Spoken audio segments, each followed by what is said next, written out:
Looking to stock up on high-quality Ayurvedic herbs? I've partnered with two of my trusted sources, Kerala Ayurveda and Gary and Son, to offer you 20% off their entire range of authentic products. From classical formulas to single herbs and seasonal must-haves, these are staples I use in my own practice. Use code Ojas Oasis for Kerala Ayurveda, Ojas Oasis 20 for Gary and Son. Links are in the show notes. Supporting your healing journey just got a little bit easier.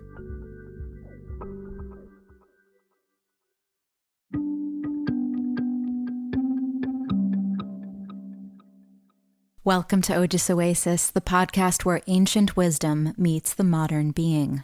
I'm your host, Sasha Brashatsky, Ayurvedic doctor and guide on this journey into the heart of holistic wellness.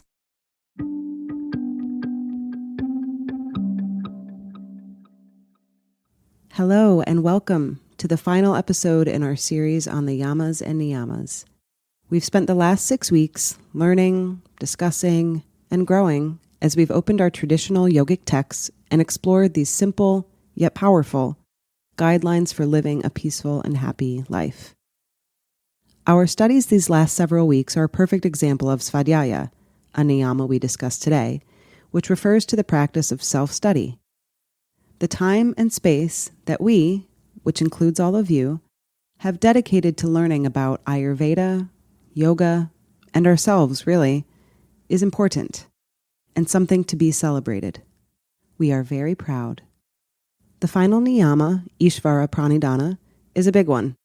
It references the word God, which, in the context of any culture, country, religion, theology, holds a lot of weight and can prompt feelings of familiarity or of confusion.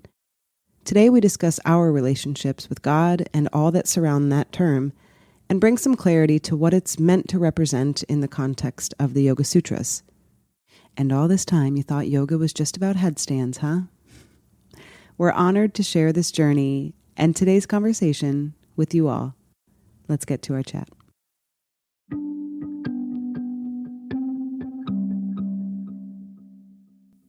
How are you?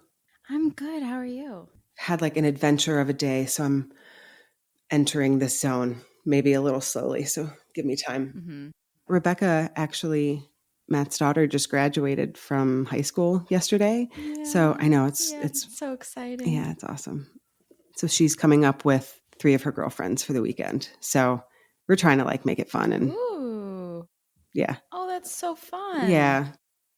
Like a little hungover. Went to Nobu last night for dinner. Ooh, Nobu. Yeah. It was really fun. Yeah, that was like our special dinner for Rebecca for graduating. And we all got a little drunk. So really? I think we all were like, oh, okay, that was like relief. This one's 18. We did it. We're done. Like, yeah, but I think it was more like celebration and just pride of all of us. Yeah. Rebecca including, especially having gone through, 18 years of life so far with kind of crazy circumstances. And I mean, everybody has crazy circumstances, but yeah. It was a nice time to celebrate. Yeah. Like pause and celebrate that. Yeah. And she's excited and ready for the next thing. So it'll be cool. That is awesome. I'm so proud of her. Yeah. So we all had a few martinis and we're all like, blah. So are you a little hungover? Yeah. Everything makes me hungover because I don't drink anymore. Like I don't drink as much as I used to. It just, my body doesn't respond to it as well. I'm not as resilient in that way. Like it just, first of all, I like lose consciousness after 3 beers. Well, maybe combined with a little THC, but like it doesn't take much. I don't need to consume much to like get very drunk. Yeah. Yeah. I'm the same way. I'm a lightweight. Yeah. And then the next morning I'm like, I feel terrible, but I do it with a bang, like a few times a year, but in between it doesn't happen that often unless it just gets like, I don't know. So yeah, hangover days are tough because life just keeps going. Yeah. We like are functioning humans that have to keep going and going. And I'm just like, oh man, this is such a lesson that poisoning my body is not good for it. Yeah. But I hope you had fun. Oh, for sure. It was great. It was really like good vibes. Yeah. That's awesome. It was good for everybody. There's been families are crazy and complicated, and it's hard work on everyone's behalf, including especially the kids. Yeah. To be 18. I know. Can you imagine? I'm like, I'd totally do it all over again. Totally would. Oh my gosh. I would do some things. I would do some things differently. Yeah. Yeah. I have a list that I go over in my head like most nights. So don't worry. Most nights. I'm just like looking back on your life. You're like, back in 2008, that was a shitty move. Yeah. So anyway, I'm just like excited for the canvas that she has in front of her. My main one, I don't really have that many regrets, but like I do, I know right on top of I'm not sharing any of mine, so go ahead, but I am not. Okay. Well, mine is just really like, it's not very like detailed, but it's just joining a sorority. You did join a was sorority? A huge mistake. I did. And it was just a huge waste for you of time. For you it was. Yeah. Yeah. Absolutely. Yeah. For me, in my experience, like it's just not me. Mm-hmm. It's just not me. It wasn't me. And I like ignored that intuition. I ignored that inner knowing that it wasn't me. And I kept going with it. And it was really, really hard for me to know that I didn't fit in. And I didn't even fit in, like not even just like with the people, but just the whole culture of it. Like it just didn't feel right for you. Aligned, like the activities and the dynamic of it. And I wasn't in a sorority. I went to school close to where I grew up, like an hour away. And so I had friends in college that I lived with a best friend of mine for all 4 years and had like very close friends at school. So that's perfect. That's how I wish I did it that way. Yeah, but that was, you didn't need it. You already had your friends. Yeah, exactly. I was just like, I felt like I had a social circle that just kept growing on its own. And I was just like, I just didn't feel I just kind of didn't. I was like, I don't think I have the time really, because I just don't. Yeah. I didn't have the time, and I don't know. I think I just kept going with it because I was like, I don't know. I have a very difficult time not finishing things I start. Like once I start something, it's hard. I'm like, well, I've rushed. Okay, I should finish rushing. Or like the day one, I was like, oh gosh. I have a question. Did you go to camp growing up? Like sleepaway camp? Only a few years, like 3 years. Okay. I think a lot of women that grew up going to camp, and men too, I think that grew up going to camp, are used to that concept of sorority and fraternity more than I lived in a place that was campy on its own, really. So I didn't have a need to, I don't know, whatever. But there are reasons. But I find that friends or relatives or whoever of mine that have been in sororities and fraternities also had a tendency to grow up going to sleepaway camp for like 7 weeks out of the summer. And so they were used to having like that kind of structured and maybe at times overly joyous friendship and relationship. Yeah. And I think it just started earlier in life, and there's a relationship there. Yeah, they're used to it. Yeah. I wasn't used to it. And I also had a really difficult major. Like I chose one of the hard, of course. Anyone who goes to Syracuse knows communications design is like one of the, it's just like the reputation of the program. It's rigorous. I honestly, actually, I don't know if I ever told you this, but I think the 4 years that I was in college were, I have never worked that hard. Like cumulatively in my life, those 4 years were the most intense because there were many all-nighters. So opposite for me. Many, many all-nighters. That was like totally normal. Everyone brought their sleeping bag to the studio. Everyone did it. It was like, we all laughed about it. Everyone was losing their minds, so exhausted. The architecture students were just one floor above us, and we were just all together, like in this, they actually called it the warehouse. And we just like, I even brought a mini fridge to my desk. As long as it was fun. Yeah. That wasn't the case. So like my college experience just wasn't, I very seldom meet anyone who had a similar college experience to me because I went there for like all business. Like I was not Oh my there. God, not the case for me. I was just there to like get really good at what I did. And then, I guess in some ways it did pay off because I did get a job right away in Manhattan, like in advertising. Right. Like the very week of graduation, I was employed and I moved into, like I chose my school based on the program, based on the career that I wanted. Everything was just very intentional, but I really wish I chilled out more. I didn't give myself that time to be Oh man. free. Let's go like back and that. I'll give you some of mine. And then you can give me some of your discipline. Okay. Because I had none. Oh my I had gosh. none for like a solid decade, I think. Yeah. I was just too hard on myself. Which is why it's so funny because I attract a lot of pittas as patients now. And I'm like, I get it. Like I really understand the pressure that everyone feels, and everyone handles it differently. Like some people rebel against it entirely. Yeah. Other people are like, before you even get the chance to put the pressure on me, I'm going to be perfect so that you can't even have the chance to Be disappointed in me. be disappointed. Yeah. So anyway, going back to Rebecca being 18 and just it's a milestone that she'll always remember. Yeah. Like you remember high school graduation, going into college. Like it's a really fun time and I'm really, really excited for her. That's awesome. Well, let's get to what we're supposed to get to for a nice change since last week. It's only taken us 2 weeks to like, it was so necessary. I have no regrets about how me neither. we just rolled into that last week. It felt really nice.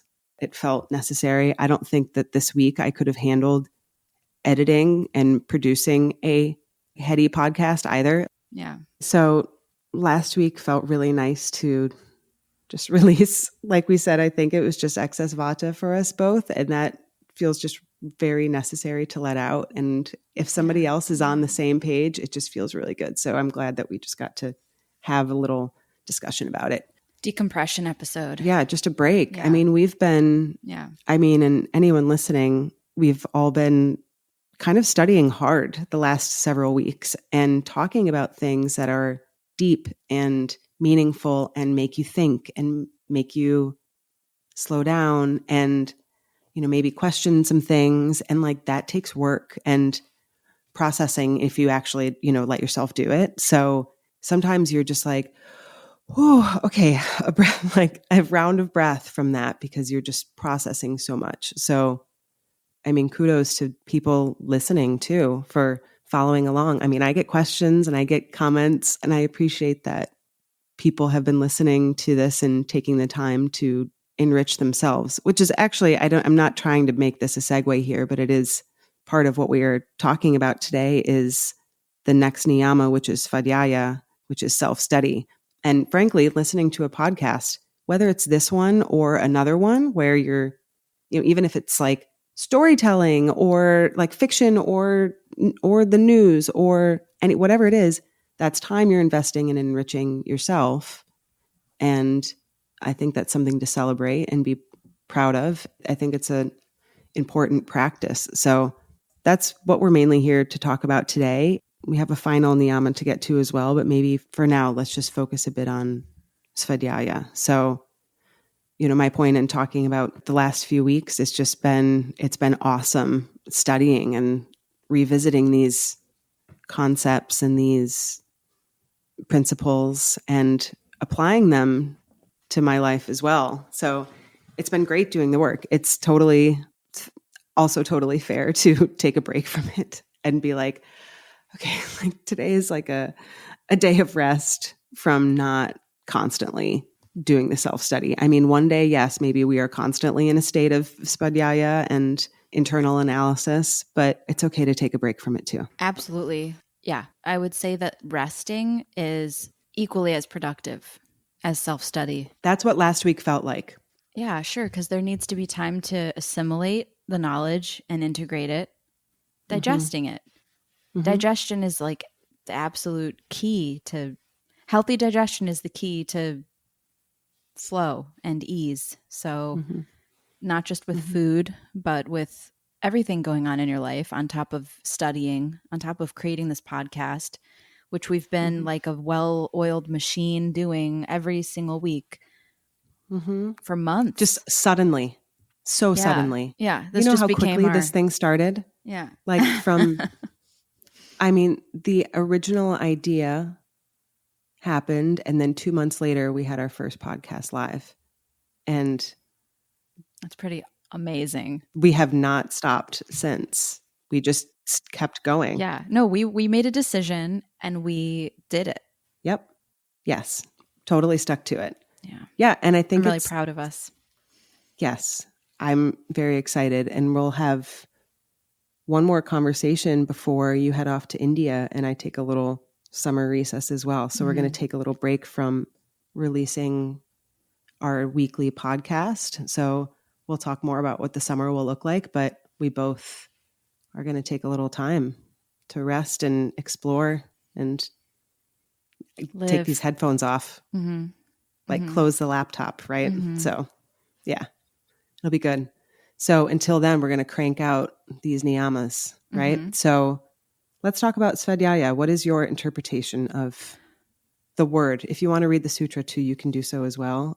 Yeah. To me, I mean, Svadhyaya, I will read the sutra, but self-study, meaning obviously, yes, study of the original Ayurvedic texts, in my case, since I am an Ayurvedic practitioner, studying the, Patanjali's Yoga Sutras, all the ancient texts and scriptures, but also I would take it a step even further than just the scripture and self-study, like studying yourself, which on a spiritual level means that you are taking the time to observe your patterns and your life and where you're at in your mind and body and in your reality and your configuration of reality and see what's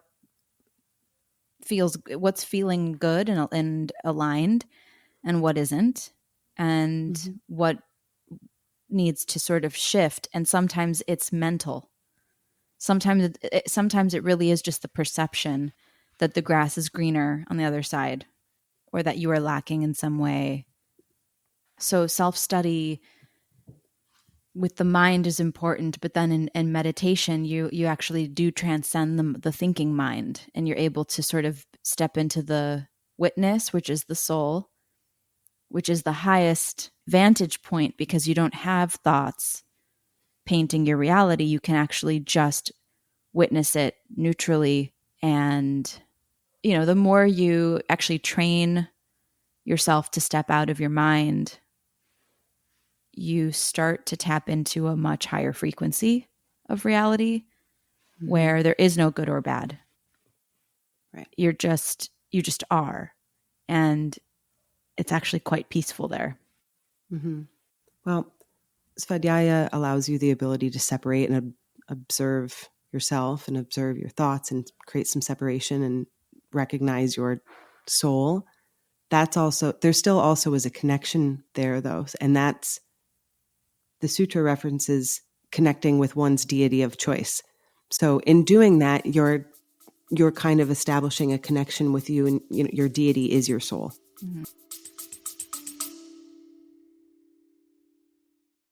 Feeling drained, stressed, or stuck in old patterns? Panchakarma is Ayurveda's ultimate reset, clearing toxins, balancing your doshas, and restoring your vitality from the inside out. At Soham Healing Resort, every detail is designed for your transformation.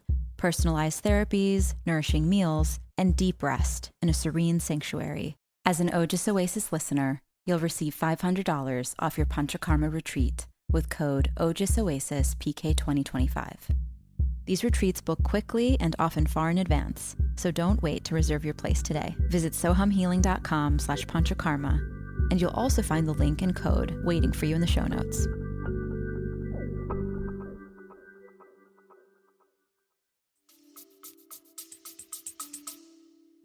So the sutra reads, from study of scripture, a connection with one's deity of choice is established.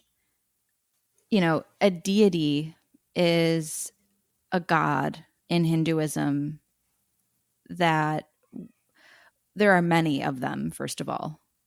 Mm-hmm. And, you can see behind me, I have Ganesha.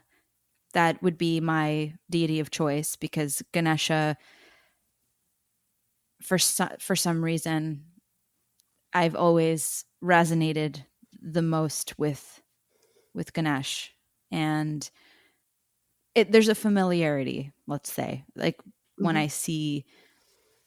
I see Ganesh and I hear Om Gam Ganapate Namaha, which is the invocation and of Ganesh, and just saying praising Ganesh for removing obstacles on our path and for protection and for good health. And it's actually Om Gam Ganapate Namaha is always the first mantra before anytime you start any sort of puja in Hinduism.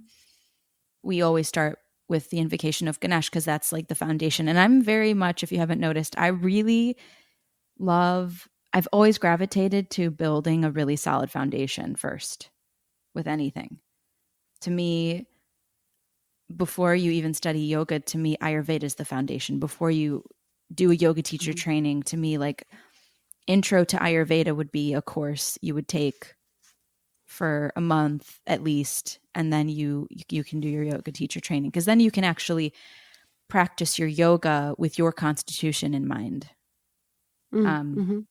And then with Ganesh, it's like before you even choose your path, make sure you have that intention of not being distracted or of not, because obstacles can be many. There can be you getting sick, there can be a relationship taking you or distracting you away from what you want to do.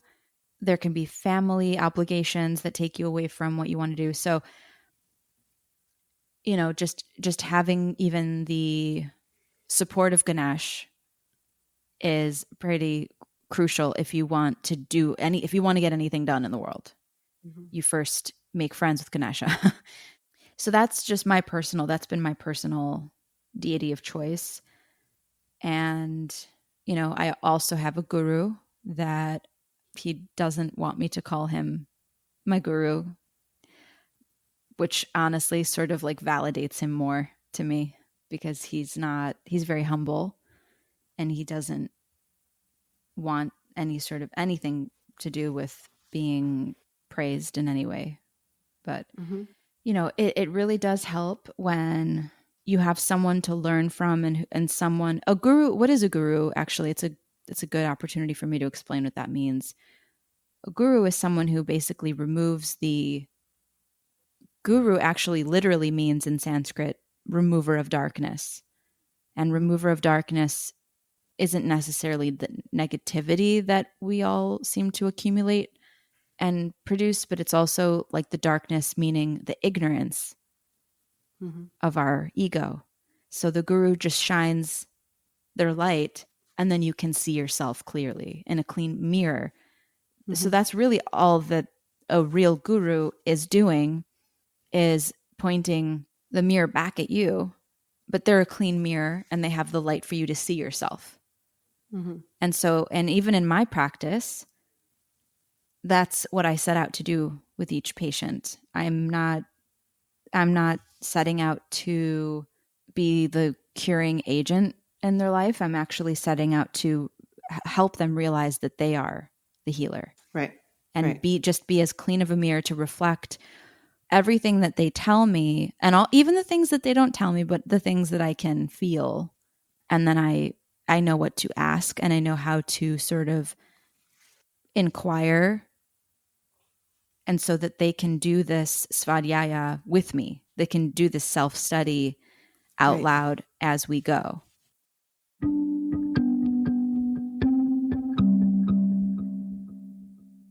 Sometimes it's really helpful to just have someone listen as you're studying yourself. Right. And provide encouragement and support and structure to it. Mm-hmm. Right. Like it is nice to have somebody that you can not only have dedicated time to do so, but, we can do it on our own, but it might be in a 2-minute thought that you have, or, some kind of fleeting moment, or maybe something you thought of while you were laying in bed, or reading a book or something like that. But having a dedicated time that you talk with somebody, and they'll kind of take the thought process a step higher or wherever it needs to be. But it's a dedicated practice to enriching your mind, and it's helpful to have a trainer with you. Yeah. And an intuitive one who knows when it's time to coach and when it's just time to listen. Right. And one who knows when it's time to offer, how I offer like lifestyle homework or an affirmation that I find would be really, because when you know which chakras are. I was just going to say that. Whether I need to do heart-centered work. Right. Or if you're like, let's talk about your diet. Let's talk about caffeine. There's times where it's straightforward, or sometimes it's about creativity. But it is definitely focused on what kind of medicine I need that week. Yeah, because that's what Ayurvedic practitioners do. We assess not only you tell us the symptoms, but we also symptoms of mind and body. And then we assess, okay, so what does that mean in terms of the chakras, which are maybe flowing excessively, which are maybe flowing deficiently. And then we give herbs, color recommendations, gemstone recommendations, literal, elemental recommendations, like, okay, I want you to now meditate staring at a candle, or I want you to bathe with certain essential oils in a bath once a night, or here's a mantra for you to repeat in meditation for the next, I don't know, it could be a year. You could have one mantra for an entire year. It just depends on where. Everyone's so unique. Everyone has so many different complex layers of karma going on. And that's why this work that I do, like, it just never gets old. It's always exciting because there is no carbon copy package of what people need. Everyone's so different. And that's where the creativity comes in of the practitioner, because I really do love learning people's story. It's really fun. It's like reading a book, but it's a person, and you're like taking me through this really fun book that I'm like, okay. So in chapter 7, so. My God, you and Matt would talk for hours if I let you, because he's the same way. I mean, I would say, sure, I have that quality too, but not as much as you or my husband, Matt, he'll like, if you get stuck walking in line with him, or like sitting next to him at the dinner table or whatever it is, like, he will have so many questions. I mean, which is awesome. It's like my favorite quality, but it makes us late for everything. But because he wants to learn everything about everything and everybody. So he will just talk. So you too would just. Yeah. And I'll say that I only get there when I'm like genuinely interested in the person, or if I'm doing it in a work context, because there are a lot of esoteric aspects of what I do, but I'm just gonna sort of freely speak on it as if it's totally normal and everyone's on the same page. Even though I know most of the time I feel like I'm speaking like I'm like at Hogwarts or something, and people don't necessarily know what I'm talking about. But it's very auspicious, meaning it's very, the word auspicious means there's something very divine about it, like as though there was an appointment made long ago, like in a far off land, and we were different people and we made an agreement. And then because sometimes it's so uncanny when you say you just met someone for the first time, but you feel like you've known them forever, your whole life. You feel like you've known them your whole life. That I get that comment from people all the Mm-hmm. time. Mm-hmm. All the time. To me, it cements and solidifies this feeling of, if you found me in this world of, it's a big one. It's like little and big at the same time. It's a small world. Sometimes I feel like it's tiny, and we all know, like, there's 6 degrees of separation between all of us. Mm-hmm. Like, we all know Mm-hmm. at least one person in common, Mm-hmm. maybe, Mm-hmm. especially with social media now. Some things are just so inexplicably, like, I can feel that this is not my first rodeo. Like, I can Mm-hmm. feel this sense of, I've been doing this a lot, like much longer than just 2 years. Mm-hmm. It's only been, there's no way. There's no way, because it's so familiar. Like, Mm-hmm. Ganesh is so familiar to me too. And Mm-hmm. certain people are so familiar to me. And sure, you can just say they remind you of someone, or maybe your personalities, your zodiac signs are just, you're just similar. Maybe your moon Mm-hmm. is in the same house or something. But actually, Erin and I, we have our moon in the same We house. do? Yeah, we do. So we process emotion Oh, similarly, I don't. which is why we we connect deeply. Mm-hmm. Yeah. Yeah. But anyway, sometimes we see ourselves in other people Mm-hmm. also. Mm-hmm. But Svadhyaya is something not everyone is super interested in doing. I have, from the get-go, from my earliest memories, have been super curious about manifesting and architecting my reality, and also growing as a person. Mm-hmm.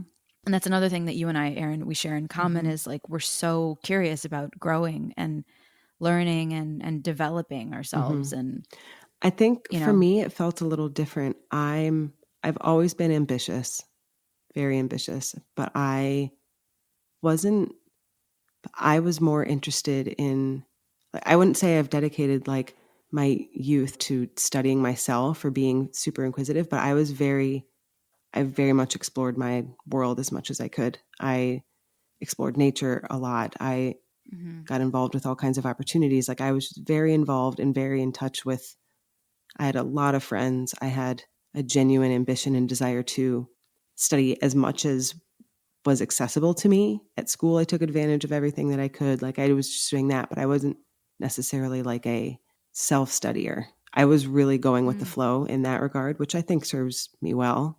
But it feels a little different than how it was for you, I think. Mm-hmm. Yeah, I was just I always felt like an avatar, if that makes any sense.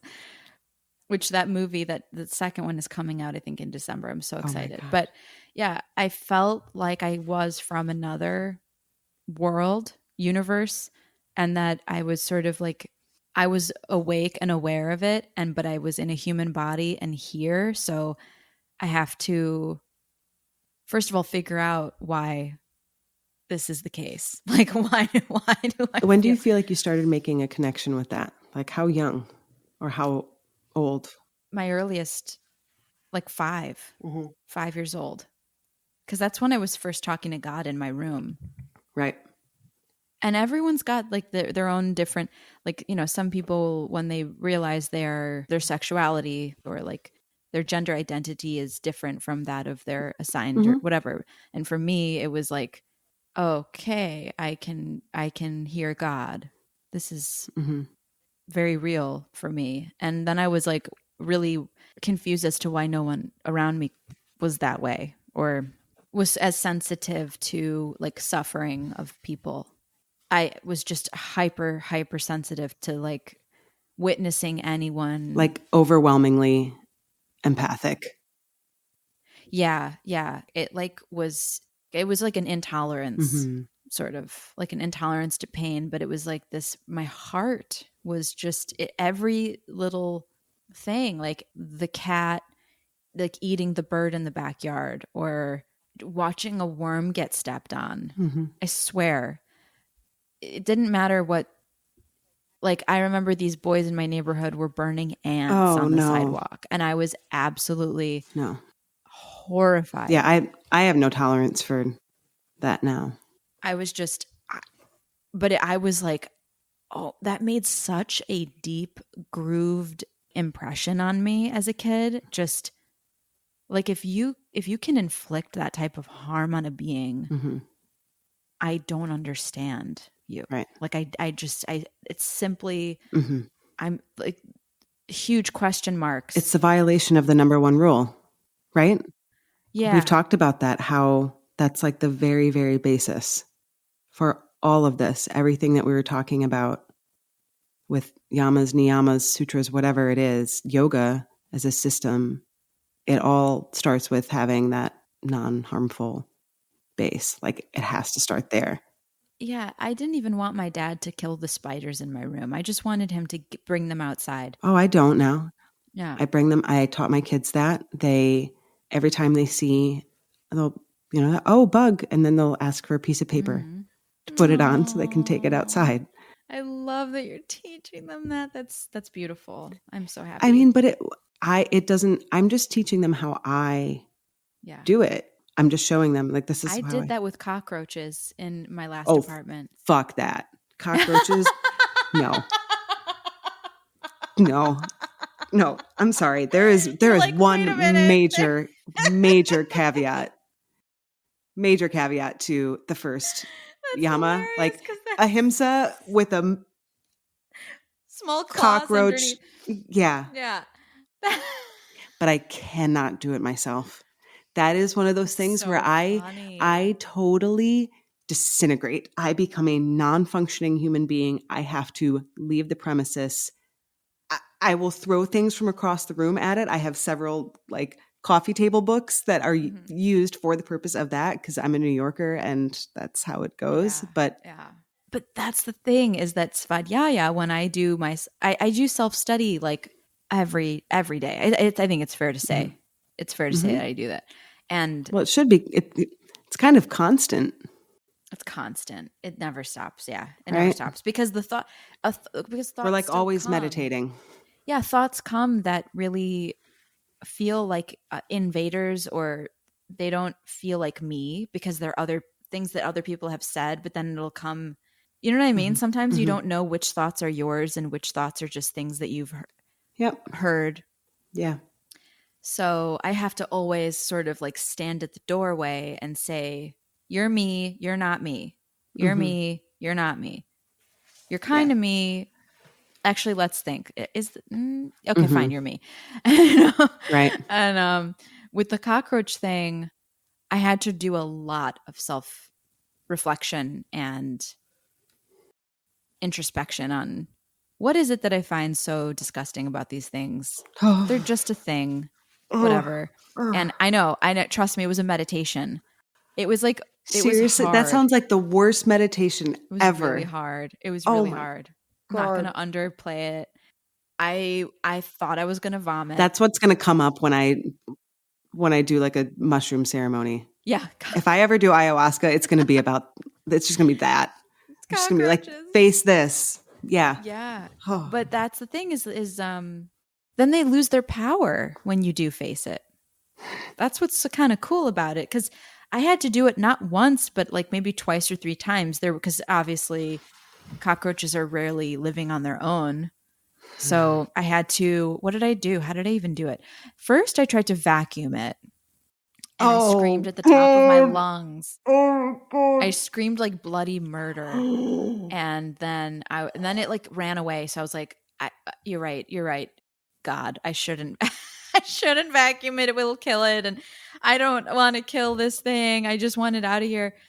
And so I think what I did, I remember what I did. I put a piece of paper on the ground and then, no. I put a cup over the cockroach. Like a glass cup.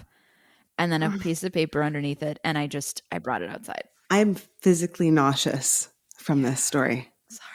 I'm sorry if that happens to other people too, but like this is absolutely what I would purge in. Yeah. Oh my God. I felt physically, I had the same feeling doing it and I did it anyway. And I was really proud of myself afterward because trust me, it was the first time I had ever done that. And I didn't think I was physically capable of it. That's an extreme sport. It was hardcore. That's extreme ahimsa. Yeah, it was hardcore. Wow. And that to me, it's like you pass these fears and like little micro initiations when you're ready. Mm-hmm. You know what I mean? Yeah. Like only Yeah. when you're ready Yeah. to face the cockroaches of your life will you actually do it. And I didn't think I was ready, but at the same time, I knew I needed those things out of there. And I also knew I did not have the heart or honestly, the capability to kill it. I couldn't. I felt like honestly, I felt like I did not have a choice in the matter. Like I was I think forced. we need to move on. I think Okay. I can't. I don't think I can take it. I'm like, I just can't have the Life's gonna visual put anymore. you in a Can we talk about studying again? Yeah. So, All right, let's. All right, so Svadhyaya, and we're also talking Svadhyaya. about Ishvara Pranidhana as Yeah. well, which honestly we have been talking about to a degree. This one is about God. It finally addresses that word, which I feel like we have been talking about in a sense. I don't know if you can necessarily call God and deity synonymous. No, there's definitely a difference between Capital G God. yeah. There's the creator, Mm-hmm. and then there are the gods underneath. Yeah, there's definitely a distinction between Capital G God. Right. Well, let's talk about your interpretation of the last niyama, right? Which the English translation is just from submission to God comes the perfection of samadhi. So it brings up samadhi as well, which we should explain, but I think I'll let you do that. So samadhi, it's actually worth translating the word samadhi because samadhi is, yes, it's the ultimate meditative state. It's the bliss that we're all looking for but can't seem to. We find it in really fleeting moments like eating a delicious cheeseburger or, like sex, or other than food and sex. What are the other fleeting pleasures of life? Buying things. Yeah, shopping. There you go. I ordered my first Skims yesterday. Nice. I got like a bodysuit, a tank top, and a bra. Mm-hmm. Great. I'm just curious. I think it's going to be great. Yeah, we'll see. So speaking of God. So speaking of God, and so we're talking about samadhi. We're talking about samadhi, and like the difference between samadhi and all the fleeting pleasures of life is samadhi is bliss that is sustainable. So it actually just, it's your state as opposed to something you're chasing. And so, yeah. Like, it's the eighth limb of yoga. It's like the final stage. Right. Like you've done it. Yeah. You've reached the, you are now experiencing God bliss. Yeah. As your normal. That's your normal. So, and sometimes when people are in samadhi, and obviously very few people actually reach this final state because there's a lot of disciplines that are necessary on a daily basis to follow. But for the yogis that have reached it, they like transcend their body, like they can either stay in their body or leave it. Like they have total and complete control over their body. But they also say if people knew the bliss of samadhi, like if you knew how amazing it was, you wouldn't feel hesitant to give up all the worldly possessions and worldly pleasures. It would actually be a really easy decision. But we don't have that access. Yeah. First of all, it's also just not the goal that we're taught to pursue in our culture. Yeah. It's not like ultimately what we want you to do, kids, is we want you to reach God bliss. No, we teach kids ultimately what we want you to do is be successful and make money. But if you can contribute to society while doing so, great. But I do also think it's a lot more focused on allegiance to certain things like your country or a religion or a specific, there's specifics that I think that it is politics. Sure. Yeah. I mean, and I do think that's important. I don't want to get too far into that. It's important to pass on cultures and stories and thoughts and ideas, but we focus more on that than self-study, right? And achieving that ultimate God bliss, like you're saying, right? It's more like, well, this is what we are taught, so this is what I'm passing on to you. There's a tendency for it to be like that. as opposed to us teaching future generations and other humans to be like, let's look inward and find God through yourself. Mm-hmm. I don't think that's as common of a conversation. Yeah. Right? Well, yeah, we're not, there's a huge difference between religion. There's a huge difference between everything and spirituality. Mm-hmm. I think, and that distinction has not been made clear in society whatsoever, because I still get so many questions, even from my own partner, because he grew up he went to Catholic school, and it was force fed to him, and he didn't agree with it, and he didn't resonate with it. And so now he has, I feel, some unresolved trauma when it comes to even just saying the word God. Right. Like if I was to say that word to him, he would shut off. Like the wall would come up. That's it. Like I can't. No. So I have to, sort of not like be careful, but just be mindful and considerate that my path, everyone's path is different. But when I talk about God, I'm talking about my very own journey with experiencing God. And that's something that not everyone has experienced. So it might really, quite frankly, seem just strange when I say I've been talking to God since I was little. And this sutra, from submission to God comes the perfection of samadhi, submission to God. So you can't submit to something that you don't even feel. So there obviously, before submitting to God, you have to have a relationship with God. Right. And, everyone's at such a different point with their relationship to God. Some people are angry at God. Some people have had to endure some really crazy things in their life that really made them question, well, if God was so great, then, like how could this happen? Or how could, Of course. and yeah, it's easier to blame any word. I feel like sometimes I'm stepping along like a minefield when I say the creator, because I'm not referencing when I say these things, I'm really not thinking about I'm not thinking about the Bible or the Torah or any organized religion, not even Hinduism. Although that is, even though I'm a born Jew, Hinduism is, if I was to consider any sort of system of resonating, I would obviously be Hindu, because I've got Ganesh on my wall. I believe in the power of mantra, and I believe in Vedic astrology, and I believe in auspicious days for fasting. And I don't follow Hinduism to a T, but I probably would. If I was living in an ashram, it would be really easy for me to just, I feel like spirituality is such a personal journey. It really is.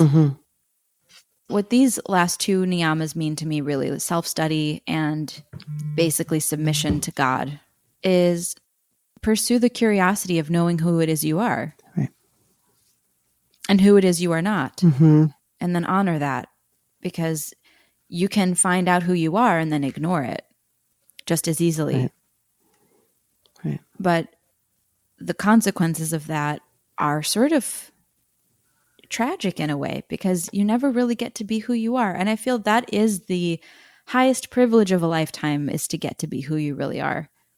So when you do the self-study, and sometimes it is a matter of reading books, pick up the Bhagavad Gita and check it out. See if that's resonating with you. Pick up the Yoga Sutras of Patanjali. See if that feels right to you. A lot of people have just totally lost the interest in doing anything traditional. But really, this cannot be lost. This understanding of what spirituality is cannot be lost in the shuffle of the confusion of what's going on in the world. Because this is the path toward what you are really looking for, which is peace and happiness and love. Mm-hmm. So, it's just not a journey that is external. It's one thing Right. to hear what I'm saying and I can teach it. Mm-hmm. I'm a skeptic too. I don't believe everything I hear. That's a good thing. Question everything. Question what I'm saying, but you don't have to even do it like me or do it like anyone else, but start figuring it out. Right. Just the process of looking into yourself and what makes you happy? Like what brings you joy? What makes you feel good about yourself? I think a really nice practice is, and something that people can do, is like a very simple gratitude list. And it can be a mental one, or it can be one you write down each night. Think of 3 things. Yeah. Just reflect on that when you start to take account of your circumstances and take note of things that feel good, things you would like more of, things you want less of. You can kind of just take stock in all that. And that helps you take inventory. It helps you process it, and it helps you understand yourself. It helps you see patterns. It helps you also just feel more grounded. We can feel insecure when we're in a lacking mindset, but if we are actively writing down or thinking of things that we have every day, that's building that abundance. It's building our abundance mindset, strengthening that. And also like a reservoir of knowing thyself. Mm-hmm. Yeah, you have that reserve always. Yeah, and that's your Ojas, right? At the end of the day. Yeah. Yeah. We everything will always come back. That's the name of the podcast. That's the name of my practice, and it's important to understand why everything always will fall under an Ojas Oasis, because ultimately you are the Ojas Oasis. So when you do the self-study and find out what it is that is first of all, who are you? What are you? What are the elements you're made out of? Mm-hmm. What are your patterns? You actually start to, you know, what's so cool about this path is I feel that God just naturally reveals themselves within you when you become more aligned. Right. When the flow of your digestion is easy and regulated, when your nervous system is regulated, when your hormones are regulated, when your menstrual cycle comes every month at the same time and it's easy and it's not horrific, your relationships feel stable, your work, obviously not every single thing you do every day is going to bring you immense amounts of joy. That's okay. Mm-hmm. But still choosing to be happy to do the things you don't want to do for a bigger reason that's bigger than you, and serving something out of love and out of service. You know, you can derive happiness when you are a seeker, you know, when you are seeking something. Mm-hmm. It will take these last niyamas. All these niyamas are all relating to oneself and building your ojas. So it's a great way to end this whole series. I hope that helps people understand. Yeah, I really love that we did this series and clarified and explored these really foundational concepts. I think it was really awesome. So take some time to digest all of that. And then next week will be our last, well, we're going to do one more show, and then we're going to take a little break. So yeah. Summer break. I know, it's crazy. And the funny thing is it actually has coincided with the seasons like perfectly. Yes. We're going to We're wrapping up spring. Yeah, we're wrapping off Kapha season and going into Pitta season. I am ready. I am ready for Pitta season. I'm like already running outside when it's hot, like cranking music in my ears. I'm just like, I am ready. Let's do this. Yes. Yes. Yeah. All right. Well, enjoy your weekend. Thank you. You too. Before you go, if you're ready to dive deeper into your healing, check the show notes to book a 45-minute exploratory call with me. If you mention you're a subscriber of the podcast, you'll get 50% off your initial intake consultation. A 2-hour deep dive, normally $400, now just $200. You'll also find exclusive 20% discounts on trusted Ayurvedic herbs from Kerala Ayurveda and Gary & Son. Just click the links to apply the savings automatically. Ojas Oasis is a labor of love, a podcast born from a deep desire to share the timeless wisdom of Ayurveda, Vedic ritual, and holistic healing with seekers around the world. Every episode is carefully crafted to bring you inspiring conversations, ancient insights, and practical tools for living a radiant, balanced life.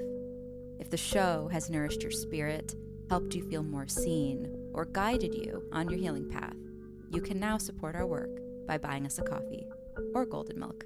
Your support goes directly toward producing high-quality episodes, keeping the podcast ad-light and mission-focused, expanding our offerings to serve you even more deeply, and whether it's a one-time cup or a monthly offering, we are so grateful. Click the link in the show notes to support the podcast and keep the wisdom flowing.